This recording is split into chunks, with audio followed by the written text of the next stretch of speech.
Ahí estamos, ya volvimos a Modo País y estamos para tener nuestra primera entrevista de la mañana. Veníamos conversando ya recién afuera del aire con Ignacio Muncho, economista. Además, él es el director ejecutivo de Ceres, un think tank, como le dicen ahora, estos lugares, estos centros de pensamiento de alguna forma, que de alguna manera también han ido analizando lo previo a las elecciones, cómo está el país en lo económico, pero hacen una actividad muy amplia desde Ceres. Bienvenido, buenos días. ¿Qué tal? Un gusto estar acá con ustedes compartiendo la mañana. Bienvenido. Decíamos que también ha crecido mucho Ceres en cuanto al tipo de visitas, el tipo de presentadores que tienen, de análisis que realizan.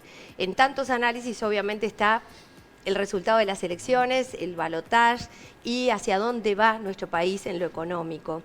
¿Qué evaluación podés hacer? Tanto del balotaje, los resultados de esta elección, en especial porque fueron bastante ajustados, lo decíamos recién con Nacional, de alguna forma refleja también lo que pasó en las elecciones nacionales, y hacia dónde te parece que va este gobierno con O'Donnell como ministro de Economía a la cabeza. Bueno, primero que nada, como observador de todo el proceso, leyendo con cuidado lo que han sido las propuestas de los principales candidatos, creo que una reflexión que vale la pena hacer es que, como hace mucho tiempo, no encontramos una similitud tan grande de propuestas, ¿no? O sea, con matices, pero las preocupaciones del país, los grandes temas que hay que resolver, los pusieron de los dos lados y los compromisos eran bastante similares, lo cual habla de una madurez también del país democrática, en el sentido de que, bueno, hay problemas que tenemos que resolver más allá del que tenga que gobernar. Por ejemplo, el tema de la pobreza infantil, ¿no? Ha estado presente en todo el debate. Por ejemplo, el tema del crimen organizado ha estado presente en todo el debate. Por ejemplo, un tema que no estuvo tan presente, pero sí se fue tocando de forma marginal, que es lo que a mí me gusta llamar el futuro del trabajo, con todo lo que eso implica en capacitación, en formación. La necesidad de que el país crezca también, ¿no? Bueno, Han hablado. y el crecimiento económico que está presente como una urgencia y como la base esencial de sustento para tener recursos para poder financiar todas estas propuestas, porque ahí está para mí la gran preocupación, ¿no? Porque cuando uno miraba las propuestas, por ejemplo, recordemos lo que fue el debate que hicieron los dos candidatos, el factor común era aumento de gasto, ¿no? Aumento de inversión pública en distintas áreas, y para eso hay que recaudar. Y para eso la economía tiene que crecer, porque nosotros creemos, estamos convencidos que aumentar el gasto sin crecer sería tremendamente contraproducente para el Uruguay. Creo que no hay espacio para más impuestos, creo que sería un error, más allá del cumplimiento no de la promesa, porque se habla mucho de la promesa que se hizo en la campaña de no aumentar impuestos. Yo creo que más allá de la promesa sería malo, porque sería mala la política de aumentar impuestos en este contexto de Uruguay, que hay una carga tributaria. Igual no está muy planteado elevada. eso, ¿no?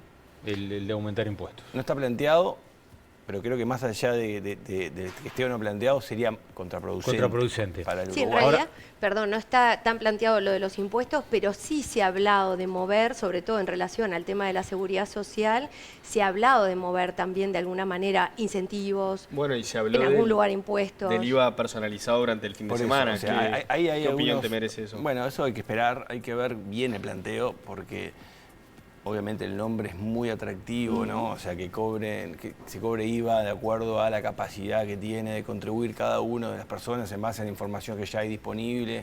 Por lo pronto parece cada vez justo. más, pero ¿Se aplica en alguna región? Hay que ver, ¿En algún hay país que de la verlo, región? Hay que verlo, o sea, no es tan fácil de implementar porque la tecnología existe, pero hay que llevarlo a cabo. ¿Se aplica en algún lado? Yo no soy experto en tributación, no sé en qué lugares se aplica, no en los lugares que uno conoce Bien. más, y tampoco sé cómo ha funcionado en los países que se está Igual lo que dice Roy es aplicando. cierto, parece justo. Hay que verlo, o sea, hay que ver qué plantea, porque un IVA personalizado es un titular. O sea, yo no he escuchado ni un solo comentario con más detalles de lo que implica eso, por lo tanto hay que esperar. Ahora, también está el tema que me parece importante, que se ha hablado mucho de la seguridad social y del diálogo social al respecto. Ahí nosotros hemos trabajado mucho sobre esa situación, estamos convencidos de que no sería un buen camino abrir un nuevo diálogo social sobre un tema que quedó laudado en las urnas. Y ahí creo que hemos dejado pasar medio que por el costado un hito fundamental para el Uruguay, que fue el rechazo del plebiscito de la Seguridad Social, con más de un 60% de personas que no apoyaron la iniciativa, cuando era una iniciativa tremendamente populista en su esencia. Era una propuesta que ofrecía soluciones mágicas a problemas tremendamente complejos que existen a nivel previsional, que se le puso sobre la mesa a la población del país una propuesta demagógica, un ejemplo perfecto de una propuesta demagógica: trabajar menos, cobrar más, los que tienen ingresos más bajos, darles un aumento, todas cosas que todos los uruguayos queremos que puedan ser así, pero la realidad es que era irrealizable, imposible de llevar a cabo, y que hubiera generado realmente un shock negativo muy grande a la imagen del Uruguay de país serio, que es la bandera que tenemos cuando salimos al mundo a hablar del Uruguay. Ignacio, vos decís que el anterior y el próximo gobierno. Vos decís que traer esto, hablaron de eso, y van a seguir hablando. Vos decís que traer esto otra vez al debate sería contraproducente. Yo creo que se discutió mucho el tema, porque hubo un diálogo social, se discutió con todos los interlocutores. Obviamente no hubo unanimidad, que tampoco lo va a haber nunca. O sea, se consultó, se tomaron medidas, se incorporaron propuestas, fue al Parlamento, se discutió en el Parlamento.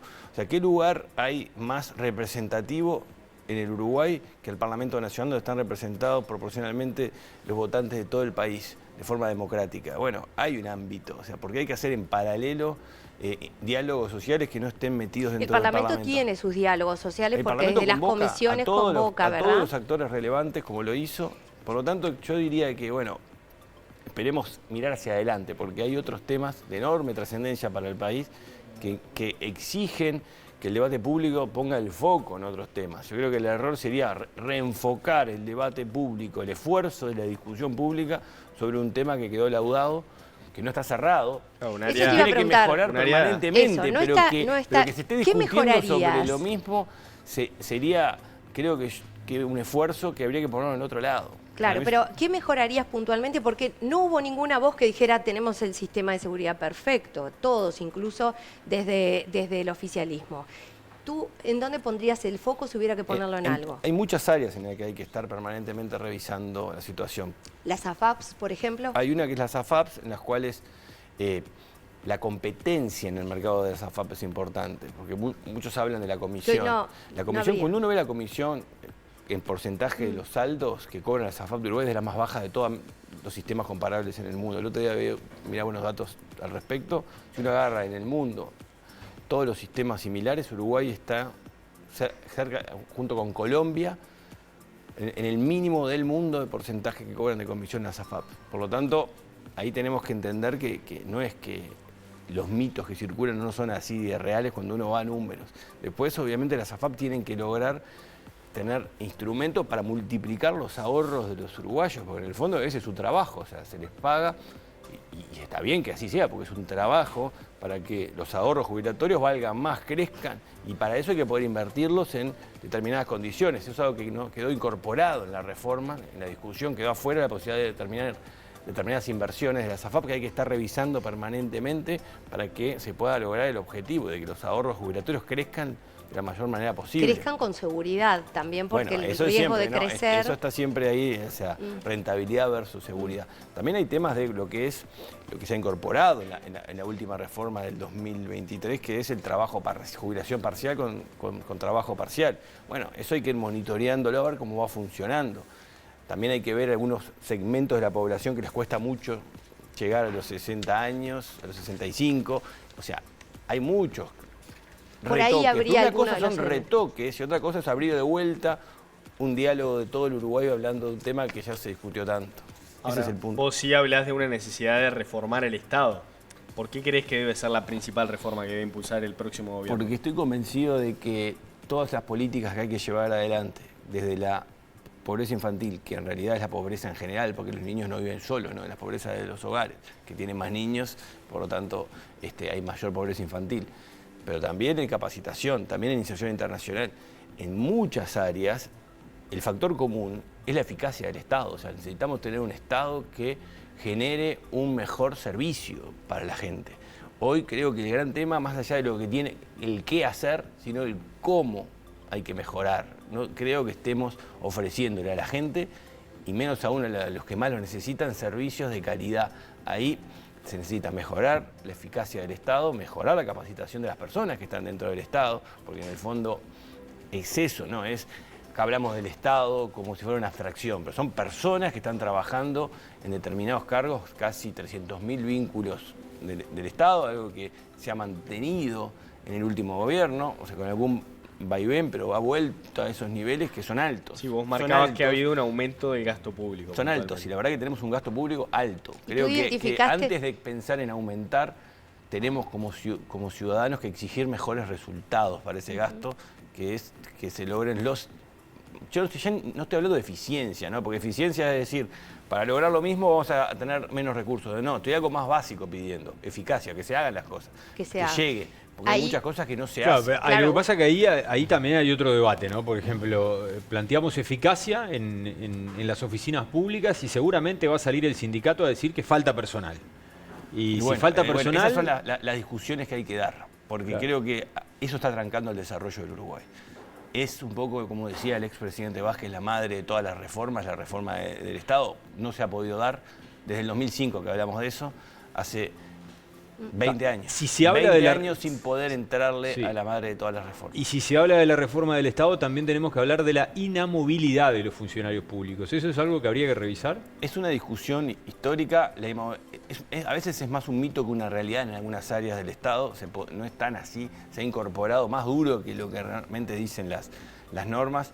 Creo que toda la reforma que se planteó de la Oficina de Servicio Civil y todos los empleados públicos que estuvo liderada en la mitad del gobierno anterior por Conrado Ramos, hoy ocupando un cargo a nivel internacional de administración pública, hay que retomarla. Pero se dio por vencido de alguna forma. El sistema no lo apoyó. La realidad es que no tuvo el apoyo político para llevarla adelante en el gobierno anterior, en este gobierno está terminando, y habrá que ver cómo lo toma lo que se avanzó el próximo gobierno. La realidad es que por H o por B se va pateando para adelante, ¿no? El tema, y la realidad es que necesitamos un Estado que cumpla mejor con sus funciones. Ceres había hecho una investigación, la presentaste, yo no me recuerdo si fue este año al inicio o el año pasado, en donde se veía la multiplicidad de cosas que sucede, de procedimientos que sucedían de forma paralela en la administración que se podían reducir, fue ¿verdad? Mitad de año lo presentamos, hicimos un trabajo, la verdad, de varios meses, largos meses, de un equipo grande con inteligencia artificial. Desarrollamos un sistema propio para leer todos los cometidos de las oficinas del Estado en todas las áreas presupuestales y extrapresupuestales. Hubo que hacer arqueología primero, porque uno cree que inteligencia artificial es lo más moderno, pero para poder utilizar la inteligencia artificial hay que ir a buscar la información a distintos lugares. Entonces hubo que hacer arqueología en PDF, documentos perdidos por distintas páginas web, todo entreverado, porque no tenemos un lugar donde hay que ir a leer. Y después el sistema que desarrollamos, esto es lo que está lindo, que es lee los cometidos establecidos en las oficinas y todos lo redactan distinto, pero en el fondo hacen lo mismo. Entonces el sistema te dice, bueno, estas oficinas están haciendo lo mismo y encontramos, por ejemplo, en el caso de vivienda, decenas de oficinas que se encargan de vivienda. En el caso de pymes, que es un tema histórico, que siempre decimos el apoyo a las pymes. Hay decenas de oficinas que tienen objetivo apoyar a las pymes. Después uno habla con las pymes todo el tiempo y sienten que no tienen apoyo. Totalmente. Lo mismo con la vivienda, seguimos teniendo siempre déficit de soluciones habitacionales. Entonces, ordenemos un poco lo que tenemos antes de aumentar el gasto. Revisemos a fondo el gasto público, como nunca se hizo en el Uruguay. Hay hoy tecnología, lo que se necesita es voluntad política. Este documento que nosotros lanzamos está disponible en la página web de Ceres, se lo presentamos a todos los líderes de programa de los partidos en su momento cuando lo estaban haciendo. Lo conocen muy bien, la tecnología está a disposición.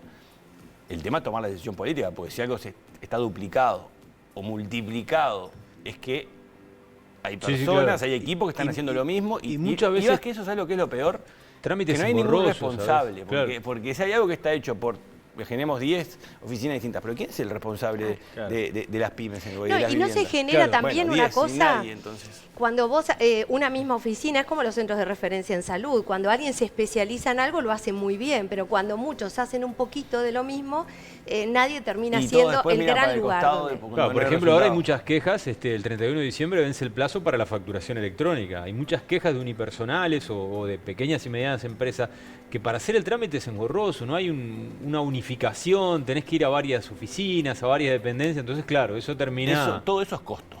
Todo eso le pega al empresario, al emprendedor, a las personas, es tiempo, es recursos. Sí, a la administración pública también, porque la hace menos eficiente. Eso hay que arreglarlo, esa es la realidad. Y eso no tiene partido político, no tiene ideología, porque esas son las cosas bien. Y para hacer las cosas bien, en el fondo necesitas también personas capacitadas y motivadas. Y eso a veces es lo que falta. Otro gran tema es lo que está pasando con el dólar, Ignacio, que hace unos días tuvo la suba más significativa, por lo menos de los últimos 2 años, casi 3, te diría, porque 2 años y 10 meses que no se ha alcanzado un valor tan similar al actual. Luego hubo una pequeña caída, pero digo, ¿qué se puede esperar en el corto plazo y sobre todo qué impacto podría llegar a tener en la inflación? Bueno, lo primero, entender por qué está pasando esto, ¿no? Porque uno cree que es porque pasan cosas en Uruguay y es mucho más grande el partido, ¿no? O sea, el dólar está subiendo en todo el mundo, en parte porque hay un nuevo gobierno electo en Estados Unidos que es el dueño del dólar, ¿no? El que emite el dólar tiene un nuevo gobierno que ha hecho anuncios al respecto y ha generado una revolución, ¿no? Porque obviamente la victoria de Trump agarró y sonó el despertador en el mundo en muchos temas, entre ellos también temas asociados con el valor del dólar. Entonces eso ya es un primer factor. Está ahora, acompaña en esta la semana, tendencia global, el Banco Central de Estados Unidos, o sea, la Reserva Federal, se va a reunir, va a ver si baja la tasa de nuevo o no. La bajó hace un par de meses atrás. Y eso es el costo del financiamiento mundial y también es el valor del dólar. Después está la región, que también juega. Brasil es importante. Brasil ha tenido una suba del dólar más alta que la nuestra, que en parte responde al efecto global, pero también responde a que Brasil está en una situación económica frágil. Tremenda. O sea, tiene un déficit fiscal cercano al 10% del PBI. Uruguay, recuerden que está cerca del 4%, o sea, Brasil más del doble. Niveles que jamás se habían visto y que dejan al real brasileño también subvaluado y la gente empieza, los inversores internacionales empiezan a decir, bueno, pero sigo apostando al Brasil o compro dólares y me refugio en una moneda más segura. Y después en Uruguay también recordemos que estamos en un proceso de cambio de un nuevo gobierno, que hoy se van a anunciar las autoridades oficialmente que van a estar liderando los distintos equipos en el gabinete y que también hay una cuota, si bien diría yo que no es la principal razón por la cual está subiendo el dólar en Uruguay, los efectos internos, se suman a los regionales y a los globales que hacen que el dólar esté ganando valor. La pregunta es cómo puede seguir esto, ¿no? O sea, ¿va a seguir subiendo el dólar? Es muy difícil saberlo porque no depende de muchos factores, depende de todos los días. La realidad es que más allá de esta suba que ha tenido el dólar en Uruguay, no es que se ha abaratado el país, ¿no? Ha sido una suba todavía de una magnitud pequeña en relación a lo caro que está el país y en comparación a Brasil en particular, que es un mercado muy importante para nosotros, porque Uruguay le vende la mayoría de sus productos a Brasil, más que a China. Es el principal destino de los productos uruguayos a Brasil. Nos hacemos caros para exportar. Y es un competidor de turismo, claro. Que ahora se viene la temporada. Claro, ahí eso te quería preguntar. Se ha abaratado mucho ir a Brasil. Y lamentablemente, cuando ahora los argentinos pueden venir a Uruguay y tener precios similares a los argentinos, pues eso es algo que ha pasado a lo largo de este año, no se han equiparado los precios, ya no es atractivo ir a comprar a Argentina, ya no es atractivo ir de vacaciones a Argentina, es atractivo para los argentinos venir a Uruguay, pero también es atractivo y más atractivo ir a Brasil. Son como públicos distintos, quizás respecto a Punta del Este, pero no respecto al Chuy, a la zona ahí alrededor de Rocha. No es una buena noticia, esa es la verdad, que Brasil haya devaluado y que esté más barato. Nos pega negativamente. Hay que seguir monitoreando, pero esa es la realidad. Pero te pregunto, a nivel de turismo, por ejemplo, ¿se vienen tomando algunas decisiones de, bueno, que el IVA, que para los extranjeros, para los uruguayos no? ¿Te parece que venimos tomando decisiones acertadas, contundentes en turismo para fortalecer ese sector? El potencial del turismo es mucho más grande que lo que tenemos. Es un sector de una relevancia histórica para el país, pero que si uno mira las tendencias globales, esto siempre hay que mirar así, cuando uno piensa en un sector, la primera pregunta es, bueno, ¿el mundo demanda el producto de este sector? Porque ningún sector en Uruguay va a crecer en base al mercado interno, ¿no? O sea, entonces, ¿qué quiere decir? El turismo, los extranjeros que pueden venir al Uruguay, ¿están creciendo en el mundo? Sí, están creciendo, no solo en la región, sino en el resto del mundo. Hay un turismo que demanda. Entonces, lo que nosotros tenemos que es acomodar la oferta para ese turismo demandante y promocionar al país. A veces lo que nos falta es mayor promoción.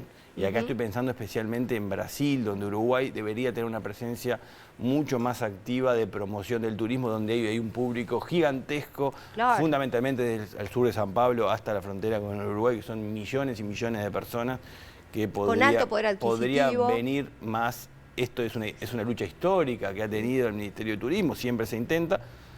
La Cámara de Turismo también tiene ese foco, los distintos operadores lo saben, todo el mundo lo sabe esto. Ahora la pregunta es, ¿por qué no lo hacemos más intensamente para lograr mejores resultados? Qué buena pregunta tendremos para cuando sepamos quién es ministro o ministra de Turismo. Bien cortito porque nos vamos. El acuerdo Unión Europea-Mercosur, ¿cómo lo ves? Es una buena noticia, hay que esperar, ¿no? O sea, hay que esperar por lo menos un año para que esté implementado, si se dan todos los pasos como uno esperaría y no se tranca, ¿no? Porque hay burocracia entre medio, traducciones, abogados chequeando el documento en todos los idiomas, después viene la parte más política que falta, que es la ratificación y la votación en el Parlamento Europeo. Después los parlamentos de cada uno de los países del Mercosur lo tienen que ratificar. Entre medio hay elecciones en Alemania, el 28 de febrero, que es clave porque Francia está en contra, entonces Alemania es el que lo tiene que terminar de impulsar para mantenerlo en pie. El resultado esperado al día de hoy en Alemania es de que vuelva al gobierno el partido de Merkel, lo que se llama la CDU, que es un partido que siempre apoyó este acuerdo, por lo tanto eso sería importante, pero no hay certeza de que vaya a ganar hasta el 28 de febrero. Por lo tanto hay que estar mirando con atención, pero en definitiva para el Uruguay, yo diría para el Uruguay más que para el Mercosur, porque si hay alguien del Mercosur que se favorece específicamente es Uruguay, de ingresar en mejores condiciones a la Unión Europea, porque Uruguay tiene un sistema productivo que ya está muy cerca o incluso superando los estándares de sostenibilidad, tanto social como ambiental, que exige el mercado europeo, que paga precios de alta calidad, y ahí Uruguay tiene una ventaja con respecto a Argentina y Brasil que debemos aprovechar y entrar a Europa con mayor intensidad. Es para Uruguay muy importante pensando en esto, que Uruguay es un país caro, tiene que apostar por la calidad, pero para poder apostar por la calidad necesitas mercados, clientes que paguen por esa calidad. Y Europa claramente es uno de ellos. Notable. Ignacio Muncho, muchísimas gracias por estos minutos. Has sido muy amable con el programa durante todo este año. Te deseamos un buen término de 2024, un gran 2025 y bueno, la vamos a seguir en cualquier momento. Igualmente para ustedes y para todos los televidentes, un gran año 2025.